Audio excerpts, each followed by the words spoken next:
El mundo entra en una nueva era militar. La revolución digital se impone en todas las fuerzas armadas del planeta. Al frente de esta revolución está la inteligencia artificial, una tecnología capaz de transformar los conflictos hasta el punto de que puedan transcurrir sin intervención humana.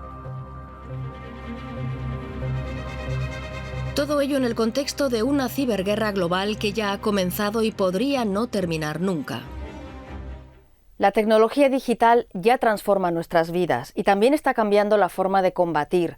Está aportando mayor eficiencia y también más rapidez a los ejércitos del planeta y también trae consigo nuevas amenazas. Es una tercera revolución militar. El paso a un conflicto armado será más impredecible y eso hará del mundo un lugar más peligroso. Aquí en Berlín, el ministro alemán de Exteriores nos recuerda que ya está en marcha una nueva carrera armamentística a gran escala. Ya es una realidad a la que debemos enfrentarnos. De hecho, la inteligencia artificial se desarrolla con tal rapidez que la sociedad apenas puede seguir el ritmo. Y muchos se preguntan en esta situación si esto es realmente lo que queremos. Por eso en este video vamos a centrarnos en dos riesgos a los que aún no se presta suficiente atención. Primero veremos cómo una intrusión cibernética en los sistemas de control y mando de las armas nucleares podría desencadenar una aterradora serie de acontecimientos. Preocupa que pueda convertirse en algo verdaderamente apocalíptico, en el fin de la civilización. Luego examinaremos cómo una guerra reciente en una pequeña región proporcionó una muestra de lo que se avecina, acelerando la carrera por las armas autónomas. Y cómo la inteligencia artificial que las controla puede generar conflictos que avanzan a una velocidad espeluznante. De repente estalla una guerra que nadie inició y que puede volverse incontrolable. Vislumbraremos un futuro en el que las guerras podrían empezar más fácilmente y recrudecerse con mayor rapidez, sin que los humanos puedan detenerlas. Las máquinas ya toman decisiones clave sobre la vida y la muerte. La buena noticia es que no es demasiado tarde para reconducir las cosas. Al final de este video les mostramos lo que los líderes políticos podrían hacer desde ya mismo para evitar lo peor. Pero antes de modificar el futuro, hablemos de algo que podría ocurrir hoy mismo.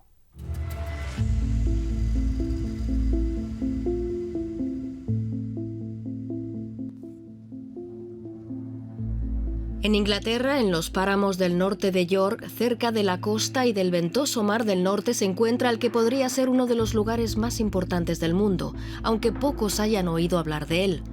Se trata de Fylingdales, una base de la Fuerza Aérea Británica que no destaca por sus aviones, sino por este edificio gris que sobresale del suelo. Lo llaman la pirámide, pero en realidad es un radar gigante. No es el único del mundo. Hay otro parecido al otro lado del planeta en la base aérea de Clear, en Alaska. Y otro más en Beale, al calor del desierto de California. También hay uno escondido en el bosque de Cape Cod, Massachusetts, allí donde Estados Unidos se adentra en el Atlántico Occidental. También encontramos otra de estas pirámides en el helado norte de Groenlandia, más allá del Círculo Polar Ártico. Estas instalaciones forman parte del sistema estadounidense de alerta temprana, potentes radares construidos para detectar ataques con misiles contra Estados Unidos o sus aliados, sobre todo misiles nucleares. Es un sistema que llega hasta el espacio exterior. Allí los satélites vigilan desde su órbita espacial, alimentando constantemente al aparato de mando que controla las armas nucleares estadounidenses. Es el sistema nervioso de la Alianza Militar Occidental. Aunque se remonta a la Guerra Fría, ahora, con las tensiones geopolíticas actuales, es más importante que nunca. Si se interrumpe, la alianza podría quedar ciega y ser vulnerable al ataque. Eso quedó claro en la última revisión de la estrategia nuclear de Estados Unidos, o lo que es lo mismo, el manual de instrucciones de sus armas más poderosas. Esta infraestructura es tan importante que si fuera atacada, Estados Unidos podría responder con armas nucleares. Como veremos, estos sistemas, a pesar de su importancia para la seguridad occidental, son vulnerables ante amenazas nuevas e imprevisibles. Los primeros sistemas de alerta se construyeron hace décadas en plena Guerra Fría. Su función era detectar los misiles nucleares procedentes de Rusia. En las últimas décadas, a medida que iban actualizándose, estos sistemas han cambiado en dos aspectos clave que los hacen más vulnerables. El primer problema es que muchos ya no están especializados solo en la amenaza nuclear. Ninguno de los grandes sistemas de mando cuya existencia reconoce el gobierno estadounidense se utiliza exclusivamente para operaciones no nucleares. James Acton es uno de los principales expertos en seguridad nuclear. Es un ejemplo del fenómeno de creciente confusión o entrelazamiento entre los ámbitos nuclear y no nuclear. Esta confusión es clave. Significa que todo lo relacionado con las armas nucleares ya no se gestiona por separado. Su gestión se ha mezclado con otros ámbitos de la guerra convencional y esa falta de especialización es lo que facilita que esos sistemas se conviertan en blanco de un ataque. En un conflicto o crisis, los adversarios podrían tener especial interés en atacar estos sistemas duales utilizados para operaciones tanto nucleares como no nucleares. Potencialmente, el objetivo sería interferir en la estrategia militar convencional de Estados Unidos, pero eso debilitaría las estructuras de mando sobre las armas nucleares. Así que hay más motivos por los que estos objetivos están en el punto de mira. El segundo gran problema es que han entrado en la era digital, lo que los hace susceptibles a los ciberataques. Ahora los sistemas dependen de señales digitales en lugar de analógicas. Dependen cada vez más, por ejemplo, de sistemas basados en el IP. Eso genera mayor vulnerabilidad, por ejemplo, en forma de ciberataques. Los sistemas anticuados no digitales de control de armas nucleares no podían sufrir ciberataques. No tenían ningún código que violar. Hundreds of German politicians have fallen victim to a hack of their personal information. Major hacking. Hoy los ciberataques son cotidianos y la prensa informa a menudo de ellos. De hecho, algunos sostienen que hemos entrado en una guerra cibernética soterrada que no terminará nunca. Hay una serie de actores estatales y no estatales que constantemente sondean y atacan redes de todo el mundo. Es la realidad del siglo XXI y debemos abordarla. Algunos de los ciberataques más graves han afectado a infraestructuras públicas, como el ataque contra la red eléctrica de Ucrania, que se atribuyó a Rusia. Los ataques contra la infraestructura civil se han convertido en una de las principales preocupaciones de las autoridades. Y no obstante, a pesar de los riesgos, solamente un reducido grupo de expertos está estudiando los efectos de un posible ciberataque a los sistemas de control de las armas nucleares. Para analizar lo que podría suceder, volvemos a Fylingdales, en la costa británica. Allí actúa el sistema de alerta temprana orientado hacia Rusia. En un conflicto con el Kremlin, podría ser un objetivo prioritario. Es significativo porque es el radar estadounidense más cercano al mayor arsenal nuclear ruso. En caso de un ataque nuclear de Rusia, este radar podría lanzar la advertencia más rápida. También es el radar más interconectado. Recordemos el problema de la interconexión o confusión entre los ámbitos de las armas nucleares y las convencionales. Fylingdales es un ejemplo clave. Allí no solo se detectarían grandes cabezas nucleares, sino también armas convencionales. Si Rusia lanzara misiles balísticos de corto alcance a Europa, Fylingdales podría verlos mucho antes que otros radares estadounidenses más alejados de Europa. De todos los radares de alerta temprana, Fylingdales es el que Rusia tendría más interés en atacar, y sería el radar cuyo ataque más podría debilitar la capacidad estadounidense de lanzar alertas tempranas. Es fácil imaginar lo que podría ocurrir.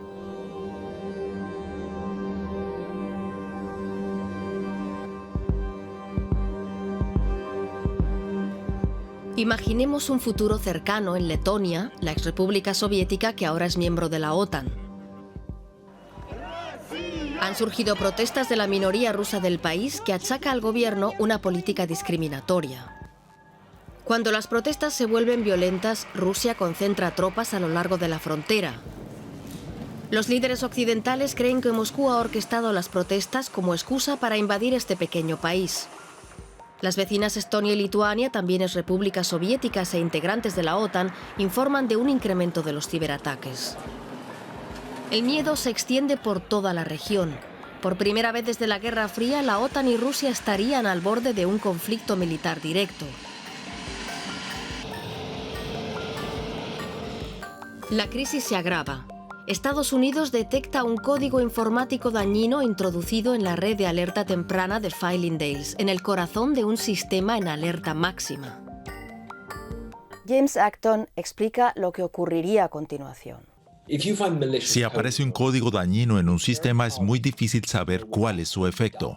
Lleva mucho tiempo analizarlo y comprender qué está haciendo la otra parte. Por eso es muy difícil detectar si ese código solo espía o si también pone en marcha operaciones ofensivas. En un momento de crisis, en que todo ocurre muy rápido, Estados Unidos puede no saber cuál es la función de ese código, pues puede no haber tenido la posibilidad de analizarlo. Tal vez solo haga espionaje, pero existe el peligro de que Estados Unidos concluya que es un intento de atacar el sistema de alerta rápida. A medida que el virus informático se expande, Estados Unidos también debe averiguar quién lo introdujo. El proceso de atribución es muy complejo y requiere tiempo. Varios países podrían lanzar ciberespionaje o ciberataques insertando virus informáticos en el sistema estadounidense de alerta rápida. Corea del Norte podría ser uno de ellos y también China, así como Rusia y quizá también otros. Con tanta incertidumbre y teniendo en cuenta la crisis letona, Rusia se convertiría en principal sospechosa. Creo que en una crisis semejante se atribuiría el ataque a Rusia,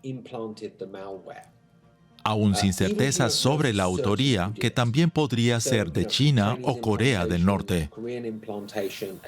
Con falta de tiempo para investigar debidamente, la intrusión podría atribuirse erróneamente a Rusia.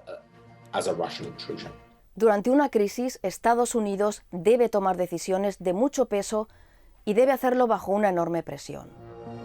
Su infraestructura nuclear más sensible es víctima de un ataque cibernético. Estados Unidos no sabe qué función tiene el código ni quién lo ha introducido. No obstante, todo indica que se trata de un ataque ruso. Así que los estadounidenses deciden responder de igual forma con un ciberataque contra los sistemas rusos. Estados Unidos responde igual contra Rusia, en un primer momento no para atacar, sino como espionaje y para enviar un mensaje del tipo «Estados Unidos puede hacerlo mejor». El problema es que Rusia teme por la supervivencia de sus armas nucleares. Ahora, Rusia teme que Estados Unidos esté tratando de medir fuerzas con sus armas nucleares. Detectar intrusiones cibernéticas en los sistemas de mando puede incrementar esos temores. Podrían pensar que Estados Unidos prepara un ataque para eliminar sus armas nucleares de forma preventiva. Ambos bandos entran en una espiral de miedo y sospechas que conduce al desastre. Rusia da el primer paso. Muchas de sus armas nucleares o misiles se transportan en camiones. Tendrían que dispersarlos para evitar su destrucción en un ataque estadounidense. Posiblemente lo harían. Esa reacción confirmaría los temores estadounidenses de que los rusos preparan un ataque nuclear. Estos recelos podrían desembocar en el uso directo de estas armas. Estados Unidos dispersaría sus cabezas nucleares, lo que confirmaría a Rusia sus temores y daría lugar a una acción nuclear limitada de Rusia. Hemos pasado de la introducción de un código misterioso en el lugar erróneo al lanzamiento de misiles nucleares. Hagamos ahora lo que los gobiernos no podrían hacer en una situación como esta. Pongamos el freno y analicemos lo ocurrido, porque es así como una crisis regional acaba convertida en una guerra devastadora. En el fragor de la crisis con Rusia, Estados Unidos detecta un virus informático en sus sistemas de alerta rápida. Ante el temor de que se trate de un código ruso destinado a neutralizar sus sistemas defensivos, Estados Unidos responde con su propia intrusión cibernética en los sistemas rusos. Rusia ve amenazado su arsenal nuclear y dispersa su armamento terrestre para evitar un ataque. Estados Unidos detecta la estrategia y dispersa sus propias fuerzas nucleares por la misma razón. Temiendo un inminente ataque nuclear, Rusia lanza el último disparo de advertencia. Lanza un pequeño misil nuclear que dejaría un número reducido de víctimas, algo semejante a un ataque naval. Podría ser un primer ataque nuclear que no cueste la vida a civiles, sino a un número reducido de militares. El uso de armas nucleares contra una embarcación militar lejos de cualquier costa. Morirían los marineros a bordo y ningún civil. Aunque los daños materiales inmediatos fueran reducidos, ese ataque cruzaría el umbral conocido como primer uso nuclear. Sea cual sea el bando que dé ese paso, estaría creando una situación muy peligrosa. Una vez cruzado ese umbral usando las armas nucleares, existe el peligro de que el conflicto se agrave hasta causar el fin de nuestra civilización. Por eso considero que el principal objetivo es evitar ese primer uso. Acabamos de ver cómo una intrusión cibernética podría transformarse en un conflicto nuclear que nadie quería. Y a partir de ese momento, las peores pesadillas podrían convertirse en realidad. A pesar de todo, el mundo sí que tiene estrategias en sus manos para evitar que esa catástrofe ocurra. Hablaremos de esas estrategias más tarde. Primero, dejemos estos escenarios ficticios y volvamos al mundo real, a una guerra ya combatida.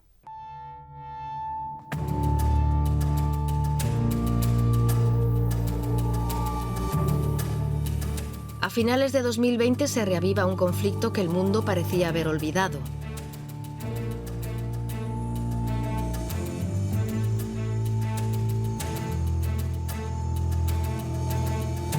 Se libra en Nagorno-Karabaj, una región del Cáucaso disputada por dos antiguas repúblicas soviéticas, Armenia y Azerbaiyán. Parece un conflicto regional como tantos otros, impregnado de orgullos nacionales y con disputas territoriales y étnicas. Pero los combates se libran mientras todo el planeta se enfrenta a una pandemia y por eso no reciben una amplia cobertura mediática. No obstante, quienes sí están pendientes de lo que sucede ven allí un ejemplo de cómo podrían ser las guerras futuras. Se ve aquí mismo, en la propaganda difundida desde el inicio de la guerra.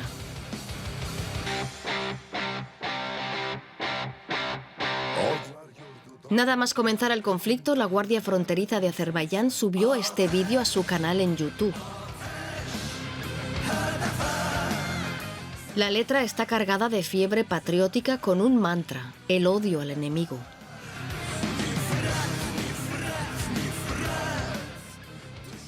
Pero si se mira con atención, se aprecia que convierte a este conflicto en un punto de inflexión en la estrategia militar moderna. Solo hay que observar los camiones del fondo. En este plano se intuye apenas lo que hay dentro. Luego el lanzamiento a cámara lenta. No es ningún cohete o misil, es algo con alas que comienzan a desplegarse justo antes de que se interrumpa la grabación. Vemos lo suficiente para identificarlo. Es una munición merodeadora, un dron que rastrea antes de atacar. Este es el modelo Harop del fabricante estatal israelí EI.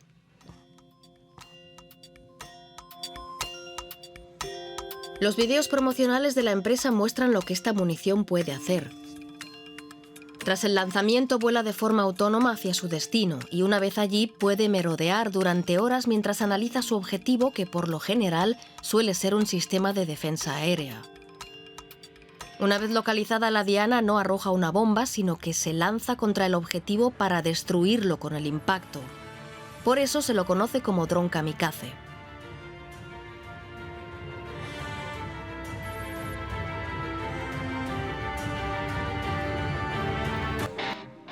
En la última guerra de Nagorno-Karabaj, estas armas no solo se usaron para hacer propaganda, estas armas marcaron la diferencia. Azerbaiyán lleva años invirtiendo en este tipo de munición kamikaze. Según el Centro de Estudios Estratégicos Internacionales, Azerbaiyán tenía más de 200 unidades de 4 modelos diferentes, todos sofisticados diseños israelíes. Armenia tenía solo un modelo de fabricación propia y poco alcance. El aspecto realmente clave del conflicto de Nagorno-Karabaj fue, en mi opinión, el uso de esa munición, los denominados drones kamikaze, sistemas muy autónomos. Ulrike Frank es una de las principales expertas europeas en drones. También se habían usado antes de una forma u otra, pero fue allí donde demostraron su utilidad desde el punto de vista militar. Se demostró lo difícil que es luchar contra esos sistemas. Con la victoria de Azerbaiyán, el conflicto de Nagorno-Karabaj puede considerarse el primero ganado en parte con la ayuda de armas autónomas. Cuando el Harop se mostró en el desfile de aquel día, sin duda, otros países estaban tomando nota. Desde el conflicto de Nagorno-Karabaj se ha detectado sin duda un mayor interés en los drones kamikaze. Desde entonces hemos visto cómo otros ejércitos de todo el mundo adquirían o se proponían adquirir este tipo de munición merodeadora. La guerra de Nagorno-Karabaj se convirtió en un ensayo para la tecnología de las armas autónomas. El mensaje estaba muy claro: ese es el futuro. Un futuro que se acerca con rapidez. El mercado ofrece modelos cada vez más avanzados diseñados para atacar una lista de objetivos mayor y para ser más independientes del control humano. Su fabricante Israel Aerospace Industries publicita uno de sus modelos con el lema «Dispara y olvida».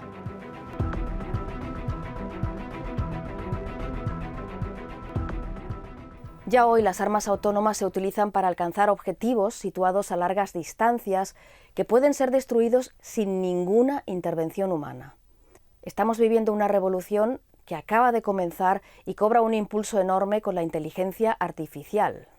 En Estados Unidos, un exhaustivo informe elaborado por una Comisión Nacional de Seguridad habla del poder de la inteligencia artificial para transformar la forma de combatir y pide inversiones multimillonarias. Y las crecientes rivalidades globales atizan el fuego. Los chinos y los rusos han dejado muy claro que quieren desarrollar armas autónomas. Martin Rasa, exanalista de la CIA, estudia las nuevas tecnologías armamentísticas en el principal centro de estudios de defensa de Washington.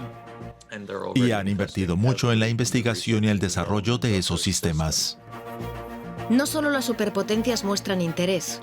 También Reino Unido en su estrategia defensiva apuesta por la inteligencia artificial. Como acabamos de ver, Israel es líder en la fabricación de armas autónomas. De hecho, donde quiera que se mire, países de todos los tamaños y capacidades militares se interesan ya por estas armas autónomas. Por eso no sorprende a nadie que se hable ya de una nueva carrera armamentística. El ministro alemán de Exteriores, Heiko Maas, considera que esa carrera armamentística ya ha comenzado. Ya es una realidad a la que debemos enfrentarnos. En cualquier caso, ese proceso irá mucho más allá de una carrera armamentística. La inteligencia artificial ha llegado para quedarse y las principales potencias creen que podría decidir las guerras futuras. Por eso invierten sumas ingentes en ella. El diplomático indio Amandeep Singh Gill fue jefe del grupo de expertos gubernamentales sobre sistemas de armas letales autónomas. Es una carrera que, por otro lado, trasciende los ámbitos militar y civil porque se sabe que es una cuestión de valor multitrillonario. Se trata del futuro de las economías resilientes. La inteligencia artificial ya ha entrado de lleno en nuestra vida cotidiana. Puede, por ejemplo, desbloquear el celular, algunos celulares, cuando se acercan a la cara. La inteligencia artificial está ya en todas partes. Su desarrollo no se produce solamente en un área, sucede al mismo tiempo en los ámbitos civil y militar, nos guste o no. Significa que algo aparentemente inocuo como una celebración de fin de año en Edimburgo o el Día de San Patricio en Dublín puede organizarse con una inteligencia de enjambre similar a la que el ejército indio mostró en su fiesta nacional. De hecho, los sistemas de enjambre son ahora una de las áreas más prolíficas en el desarrollo de armas autónomas. 5, 4, 3. El ejército estadounidense ha publicado imágenes de los primeros ensayos. Estos aviones de combate arrojan más de 100 drones diminutos durante el vuelo. Una vez lanzados, es casi imposible para el ojo humano seguir su trayectoria. Por ejemplo, se puede neutralizar un sistema de defensa aérea simplemente lanzando tantos drones que el sistema quede desbordado. Eso tiene muchas ventajas tácticas en el campo de batalla. Y no es de extrañar que muchos países estén interesados en adquirir esas tecnologías.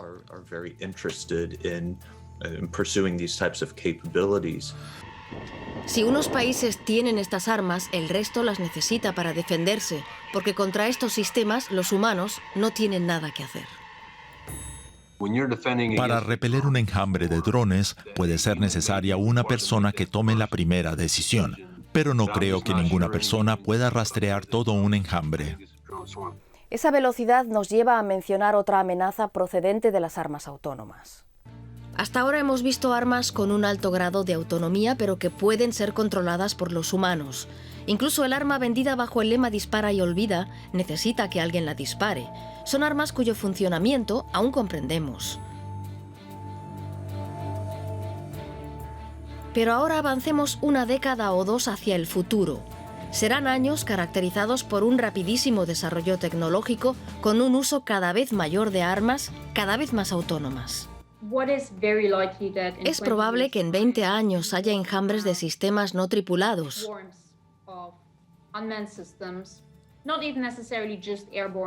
No solo drones aéreos, sino también sistemas terrestres o acuáticos. Podría haber diferentes unidades operando y llevando a cabo ataques de forma conjunta, lo que requiere un nivel muy alto de autonomía con inteligencia artificial.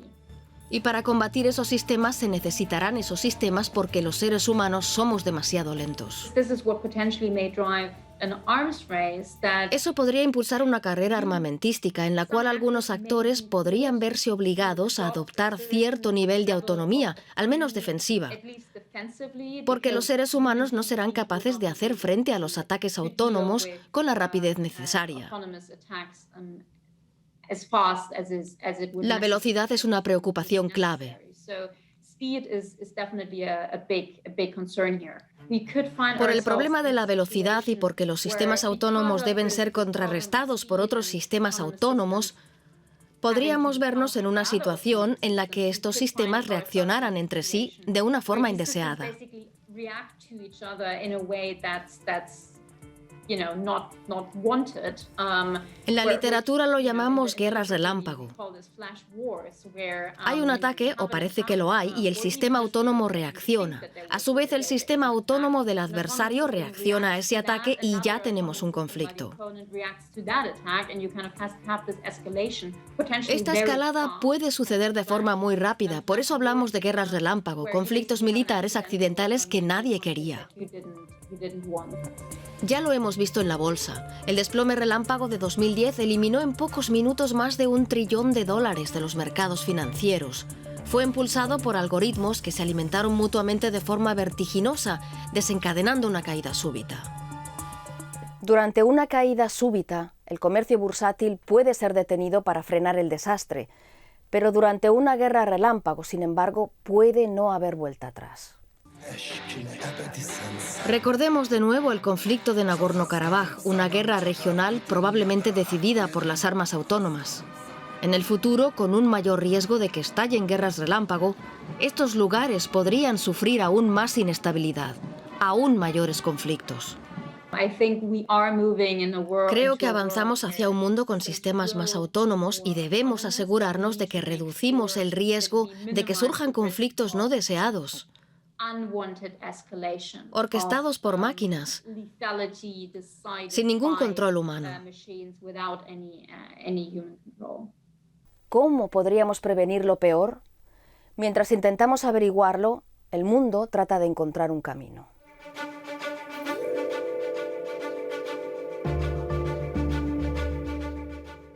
Hemos visto destellos de un futuro distópico, guerras fuera de control y conflictos que surgen de la nada. No son pesadillas de ciencia ficción, son futuros plausibles, producto del rápido desarrollo tecnológico. Ya no hay forma de frenar la tecnología descrita en este video y quizá aunque pudiéramos frenarla, no querríamos hacerlo, pues también tiene ventajas para nosotros. El reto es encontrar la manera de mantener esta tecnología bajo control. Mi temor es que las causas de los conflictos armados serán más impredecibles.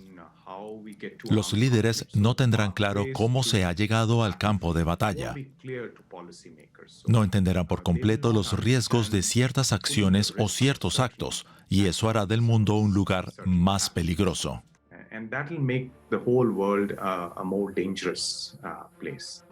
Amandeep Singh Gill lideró los esfuerzos de Naciones Unidas para controlar las armas autónomas, un proceso que, según las voces críticas, amenaza con fracasar. Todo ocurre aquí en la sede de la ONU en Ginebra, en donde los delegados de los países miembros debaten con expertos y ONG sobre las guerras del futuro.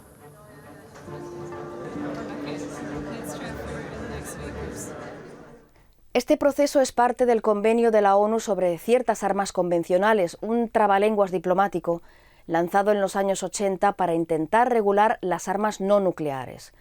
Se consideró que armas como las minas terrestres o como los láseres cegadores necesitaban un control especial. En 2014, las armas autónomas letales entraron en esa lista. El lento proceso ha dado lugar a unos principios de acción según los cuales las armas autónomas deben quedar supeditadas al respeto de los derechos humanos y las personas deben tener la responsabilidad última de su uso. Pero se trata de principios, sin ningún valor vinculante. Son solamente una base para mantener los debates al respecto. Es un documento insuficiente, en opinión de quienes exigen la prohibición de estas armas. Nos frustran los aplazamientos y la demora en pasar del debate a la verdadera negociación de un nuevo tratado. El principal problema es que este foro funciona por consenso, así que cualquier país puede bloquear los avances y bloquear también el paso del debate a la negociación. Bonnie Doherty es docente de Derechos Humanos en Harvard. Además es vocera de la campaña para detener a los robots asesinos, una coalición de ONGs de alto nivel. Resume cómo cree que debería ser el ansiado tratado internacional. El fin primordial del tratado debería ser que se mantenga un control humano significativo del uso de la fuerza. El tratado debería regular todas las armas que operan con autonomía, que seleccionan objetivos y disparan basándose en información que reciben de sensores y no de humanos.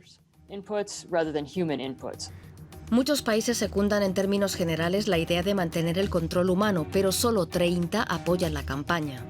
En su mayoría son países pequeños, pero también hay un gigante, China, aunque su postura sea poco clara.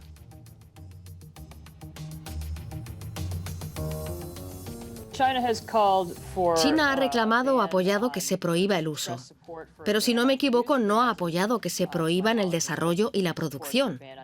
Y creemos que es necesario prohibir no solo el uso, sino también el desarrollo de estos sistemas, que son inherentemente problemáticos, porque una vez se fabriquen, el genio está fuera de la lámpara. El resto de las potencias militares tampoco quieren limitaciones de este tipo. Muchos responsabilizan a Rusia de estar aprovechando cualquier oportunidad para frustrar las conversaciones de Ginebra, y no son los únicos que se muestran reticentes. Rusia ha sido muy vehemente en sus objeciones. Algunos de los otros países que desarrollan sistemas de armas autónomas, como Israel, Estados Unidos, Reino Unido y otros, tampoco apoyan un nuevo tratado y han expresado más o menos disposición a continuar debatiendo.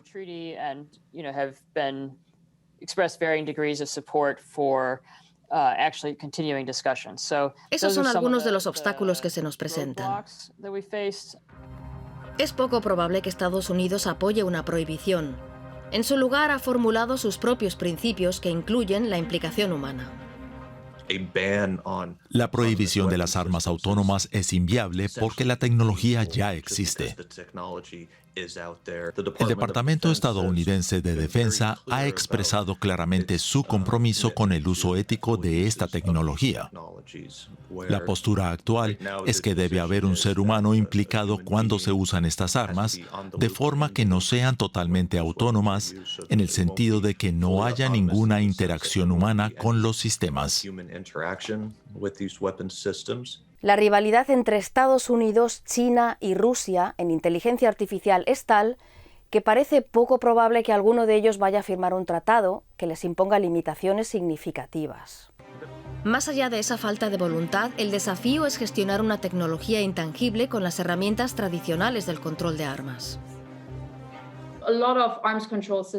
Muchos sistemas de control de armas del pasado se limitaban a asignar una determinada cantidad. Se permitía tener 100 ojivas de este tipo y 100 de otro tipo. Era meramente cuantitativo. No se puede hacer eso con los sistemas de armas con inteligencia artificial porque el aspecto que tengan es irrelevante. Lo que importa es el interior. Alemania ha sido muy activa a la hora de debatir sobre estos problemas. El ministro alemán de Exteriores insiste en que el mundo debe encontrar una solución. Al igual que hicimos con las armas nucleares, también debemos forjar acuerdos sobre las nuevas armas. Heiko Maas es miembro del Partido Socialdemócrata Alemán y aboga por el control de armas. Esos acuerdos deben establecer que ciertos avances son técnicamente posibles, pero inaceptables, y que por ello deben prohibirse globalmente. De hecho, el gobierno alemán expresa esa intención en el documento que sustenta la actual coalición de gobierno. Ese documento dice lo siguiente: rechazamos los sistemas de armas autónomas que quedan fuera del control humano y aspiramos a que sean prohibidos en todo el mundo. Es un mensaje claro, parece claro, pero las cosas son más complicadas de lo que parecen. Alemania, por ejemplo, no apoya la campaña para detener a los robots asesinos. Alemania dice que hay una estrategia mejor. No rechazamos el contenido, tan solo queremos que se incluya a más partes en el reglamento internacional que necesitamos para que no se usen sistemas de armas autónomas. Hablo de países con poderío militar, que tienen la tecnología necesaria no solo para desarrollar armamento autónomo, sino también para usarlo. Tenemos que incluirlos en ese reglamento. Así que el debate no gira solo en torno a las ventajas e inconvenientes de las armas autónomas, sino también en torno al proceso de regulación. Por un lado, Alemania resalta que un acuerdo solo tiene valor si recibe el apoyo de las grandes potencias y también busca el consenso en Ginebra. Por otro lado, la campaña para detener los robots asesinos asegura que el problema es demasiado grave como para esperar y dicen que solo hay tiempo para una ronda más en Ginebra. Creemos que si para entonces los Estados no actúan, tal vez deberían plantearse salir del convenio sobre ciertas armas convencionales y buscar otras opciones. Podrían negociarlo en la Asamblea General de Naciones Unidas o iniciar un proceso independiente en un foro que no decida por consenso y liderado por países que se tomen en serio el problema y estén dispuestos a desarrollar normas estrictas para regular estos sistemas de armamento. El mundo no se pone de acuerdo sobre cómo gestionar las armas autónomas y ni siquiera hay consenso sobre cómo llegar a ese acuerdo. ¿Es posible entonces encontrar así una solución? Al final puede que tengamos reglas o normas o incluso acuerdos más centrados en usos o casos específicos que en los propios sistemas o tecnologías. De forma que se acuerde, por ejemplo, usar ciertas tecnologías solo con fines de defensa o solo contra máquinas, pero no contra humanos, o solo en determinados contextos. Pero como entenderán, implementar eso y previamente acordarlo es mucho más difícil que con los antiguos acuerdos de control de armas. Otra dificultad es la desconfianza actual entre las principales potencias. A principios de 2021, en Alaska, las conversaciones entre Estados Unidos y China derivaron en un amargo intercambio de acusaciones. Cuando no hay confianza, tiendes a atribuir a la otra parte todo tipo de intenciones y tiendes a sobreestimar lo que estarán haciendo y excederte también en tu respuesta. Francamente, los avances actuales en esta tecnología no hacen más que alimentar esa desconfianza. Evitar el tipo de desastre bélico que vimos anteriormente requiere la cooperación de las grandes potencias. Pero como primer paso hay medidas que cada país puede tomar. Creo que los países deben reflexionar sobre cómo sus operaciones cibernéticas pueden ser mal interpretadas, para analizar por completo y por anticipado los beneficios y los riesgos. Creo que deberían comprometerse a que cualquier lanzamiento de cualquier tipo de injerencia cibernética contra un sistema de mando y control, incluyendo sistemas de uso dual, tanto nuclear como convencional, deba ser aprobado por un ministro de Defensa o jefe de Estado, para garantizar que esas operaciones no sean rutinarias. Más allá de eso, el mejor escenario posible sería que Estados Unidos, Rusia y China se comprometieran a no lanzar intrusiones cibernéticas contra los sistemas de mando y control nuclear de sus rivales. La idea sería que si detectas la presencia de otro estado en tu sistema, el acuerdo se rompe y puedes devolver el ataque. Así, la disuasión mutua garantizaría el cumplimiento del acuerdo.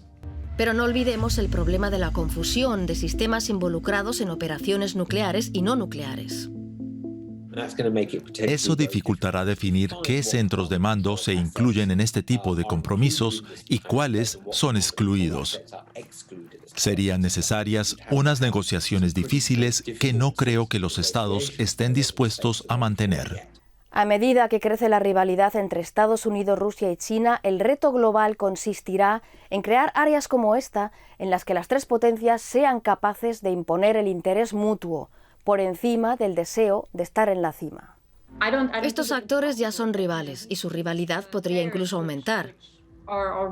Pero no creo que sea imposible que se reúnan y acuerden unos requisitos mínimos, simplemente pensando en el interés de todos. El ministro alemán de Exteriores destaca que es una cuestión de responsabilidad colectiva. El mundo no puede mirar a otro lado mientras avanzamos hacia una situación en la que se pueda hacer lo que se quiera con las armas cibernéticas y autónomas. Eso no lo podemos permitir. El cambio climático es un ejemplo de lo que puede ocurrir cuando la humanidad identifica un problema y no actúa a tiempo para solucionarlo. La Cumbre de Río organizada por la ONU inició el proceso para combatir el cambio climático en 1992.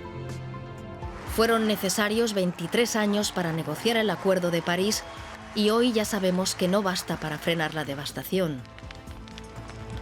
Quizá para controlar las armas autónomas sí lleguemos a tiempo. Todos estos datos y todas estas hipótesis dejan muy claro lo urgente que es encontrar soluciones.